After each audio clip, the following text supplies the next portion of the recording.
네, 그리고 삼성전자가 지난해 4분기 어닝 쇼크를 기록을 했었잖아요. 네. 올해 상반기 실적이 더욱 악화될 가능성이 크다 이런 분석도 있고 네. 또 뭐 상반기엔 좋아질 것이다 뭐 이런 의견도 있는데요. 반도체 말 많은데 앞으로 전망이 어떻게 될까요? 요즘 뉴스에 네. 삼성전자가 4분기 영업이익을 이제 전년 동기 대비 69% 감소한 것으로 예상되면서 난리가 났어요, 이제. 네. 반도체가 이제 한동안 굉장히 하향세를 갈 거다, 뭐 더 삼성전자 더 하락할 거다, 뭐 이렇게 해서 굉장히 어려운 뉴스들이 굉장히 나오고 있어요. 네. 그런데 이제 시장 조사업체인 트렌드포스에서는 직전 분기와 비교해서 올해 1분기에 D램 가격이 15에서 20%, 낸드 플래시 가격이 10에서 15% 하락할 것으로 예상하는데 네. 이상한 게 하나 있어요. 1월 4일부터 최고 삼성전자 하이닉스가 굉장히 많이 올랐어요. 어. 며칠 동안 계속 네네. 반도체 아, 관련주가 네. 초강세를 네. 띄고 있거든요. 네네. 아니 D램 가격이 낮아진다는데 영업 실적이 적자가 이어질 거라는데 왜 네. 그랬을까요? 진짜 별 생각이 없었는데 예. 원장님 말씀 듣고 보니까 네. 좀 이상하네요. 좀 네. 최근 반도체 관련주가 많이 올랐는데 원장님께서 이 반도체 장비주 원익 IPS도 네. 제가 또 추천을 해주셔서 네. 조금 샀더니 많이 올랐어요. 예. 좋긴 한데 의아해요, 사실은. 예. 네. 예, 그 이유가 최근에 이제 중국이 반도체 굴기를 포기한다는 얘기가 이제 네. 블룸버그 통신에서 막 보도가 네. 막 나오고 있기 때문인데요.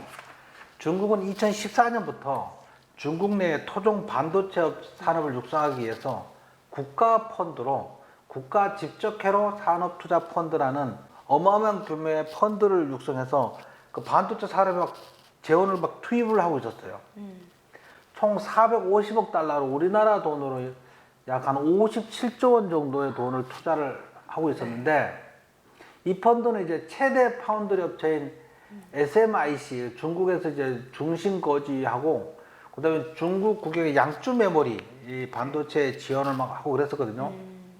그래서 중국 당국은 지난 12월에도 미국의 반도체 부문 제재와 압박에 맞서서 반도체 산업을 육성하기 위해서 5년간 1조 위안으로 우리나라 돈으로 약 185조 원을 다시 추가로 투입하기로 발표하기도 했었어요. 185조 원이요? 예. 역시 중국은 대륙이라서 그런가 스케일이 다르긴 하네요. 그렇죠, 예. 네. 그렇게 어마어마하게 투자한 반도체를 중국은 대체 왜 포기하려고 하는 걸까요? 중국이 이제 코로나19로 폭발적으로 확산되면서 이제 셧다운을 굉장히 많이 했었잖아요. 전 세계가 이제 뭐 아스트로제네카나 화이자나 이런 백신을 막 맞고 이제 그 면역 체계를 갖추고 있는데 중국은 자국 백신을 고집하다가 이제 와도 더 막 확산되고 막 그러고 있잖아요. 네, 네. 거기에 재정이 어마어마하게 투입되고 경제도 굉장히 나빠지고 있었어요. 이 재정 부담 때문에 네. 반도체 산업 자립을 위해서 쏟아부은 막대한 정부 지원을 중단하는 방안을 검토하고 있다.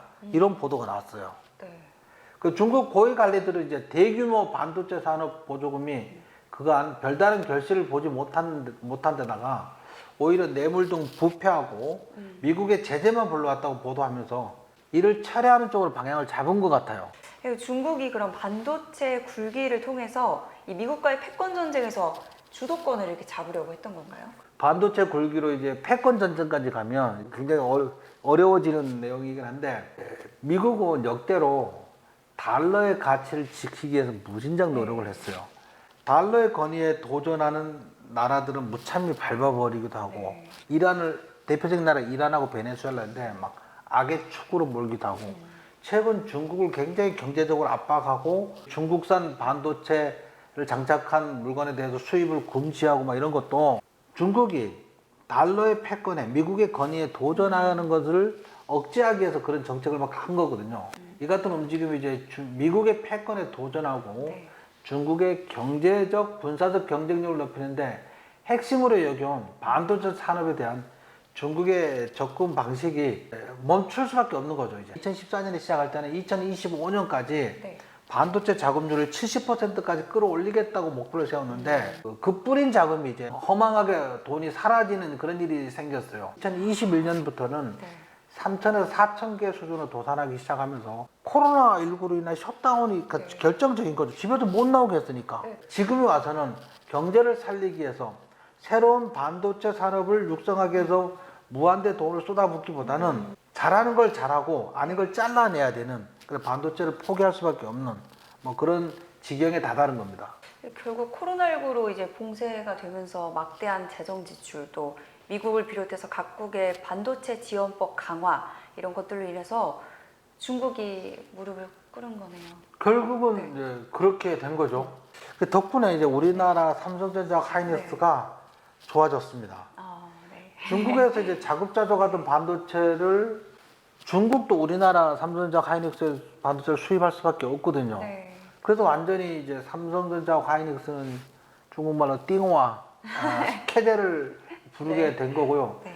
이 덕분에 이제 삼성전자 하이닉스가 1월 4일부터 강하게 네. 상승 중이었고요. 그래서 우리도 1월 4일 날 원익 IPS를, 저희는 이제 삼성전자 하이닉스가 강할 걸 알았지만 거기에 주변에 있는 반도체 장비주가 있고 반도체 소재주가 있는데 네. 반도체 장비주로서 대장주 역할을 하고 있는 원익 IPS를 제가 사자고 했던 거고, 삼성전자 하이닉스보다 더 많이 올랐어요.